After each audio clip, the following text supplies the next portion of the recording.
accord with the Electoral Act and the Constitution. I'm not sure what you mean by that. I see we've got a call from Kathy in Senton, who is actually a member of BOSA. Kathy, how are you? Good morning. Morning, Kevin. How are you doing? I'm good. What do you want to say? So I wanted to say that I support you and then particularly Michael Beaumont who are rather disingenuous because it's not simply about people giving up and throwing in and knowing the timetable. It's not that simple. It all goes back to the issue of the Portfolio Committee, which came up with a very prejudicial act very late. It waited 3 years. And that led to 2 constitutional court actions. And the one led to the fact that the 47,000 signatures for independence was reduced and the amount of money required was reduced. But for parties, it remained at 47,000 signatures. And if you do the maths and you assume that each signature sign-up takes 3 minutes or 5 minutes, you're looking at probably 6 months if you're working 12-hour days to get 47,000 signatures. So it was a good relief for the independents.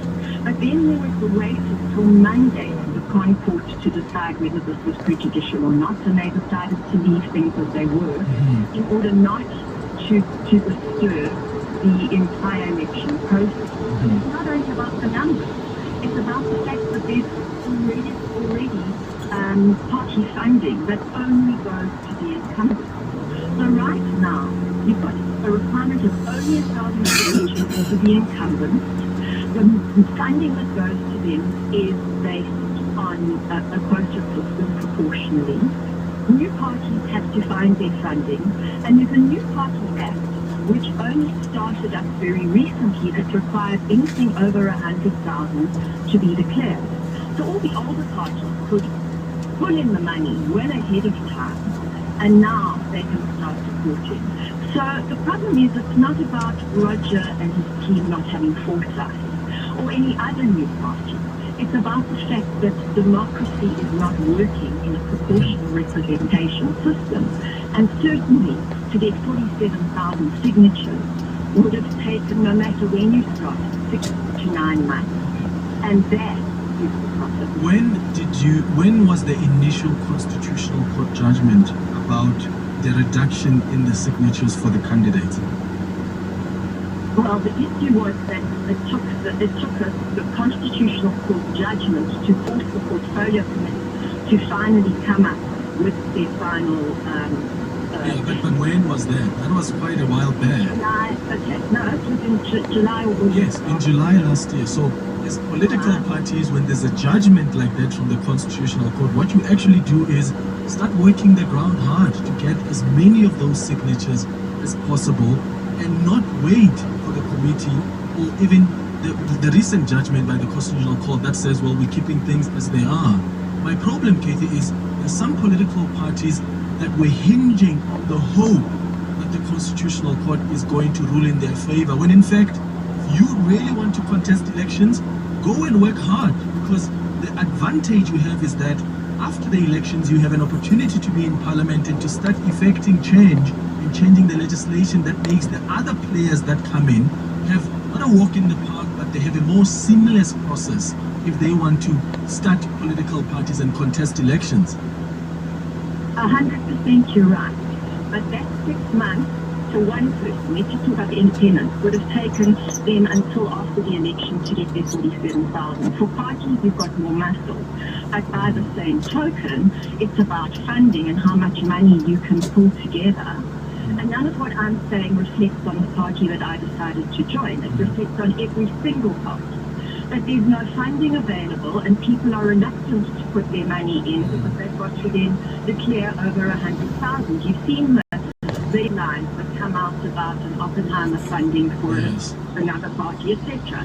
Which is, I mean, it takes 10 rand, 20 rand to put a post up. Sorry, 20 rand to put up one poster. I mean, the election laws have to change. We shouldn't be allowed to put it. We should all work from the same pot of money. There's 240 representatives, ANC representatives, who all suck in salaries every month. If they just give a portion of their income, which is taxpayers' money, they've got enough money to fund their posters and everything else. So it's the whole system is complicated and unjust. In this supposed point I'm making, I hear you, Kathy. I think there's a balance there that needs, because one, you don't also want a democracy where Clement can just wake up and start a political party, and Tsepo and John and Kathy, and I end up with 1 million political parties on the ballot. But also you don't want to make it too strenuous and too cumbersome, where those people who may have good intentions in starting political parties now need millions of rands in order to be able to comply and start structures on the ground for their parties to be really stabilized. But at the same time, I think we need to acknowledge that the system we're talking about, that we're criticizing, didn't just start yesterday or 3 months ago. It's been in place, and it's political parties who have seen the previous election cycles, at the very least, plan on that and understand what the implications are. Sorry, Clement. The numbers weren't the same. So the numbers has only been for the last 6 months. So that's why it's so inequitable. It wasn't the same requirement historically. And so that's why it's just, there is nothing equitable about this. Do you have the numbers as Bossa? Do we? Yeah. Yes. I believe we do. I mean, we all fight for the deadline on every level. Everybody fights for the deadline. Okay. But it's not about Bossa. I'm talking about the principles. I'm talking about the fact that, for example, initially I thought to be an independent, and I couldn't have done it. And if I were an independent, I would now be on. We didn't know about the third role. We didn't know how the ballot paper was going to look. There was no clarity.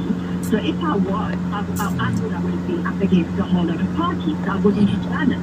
Now, if I'd been an independent, I'm up against exactly as much, for instance, who I wouldn't want to contest for a seat. I would want that he contest. So it still doesn't work whether you're independent or a new party. It's really... Kathy, thank you so much for calling. Kathy is in Senton. She is a member of Bossa, but she is speaking just generally about how difficult, from their perspective, this process has been for many parties. Cynthia, you're calling us from Weltevreden Park. You're disappointed with Roger Jardine's party not contesting elections high. Yes, I hear the logistical nightmare that it is to open a political party, but I want to encourage him. He's been brave to come out first and say, okay, I'm stepping down, but I want to encourage him that it is not the end of the road. There is a situation like the moonshot tackle, the DA, and I'm looking for a party to vote for, and I like the spirit that he has. I like that he is from the ANC. I like that lots of people could relate to Roger Jardine, and I implore him, please, I myself can see, I'm not a Sangoma, but I can see a situation where we have a Roger Jardine at the top and with the South African flag behind him. Oh, through what process? If the multi-party charter maybe brings him in as their president? No, they wouldn't do that. I don't know how. They wouldn't, yeah. There is a possibility.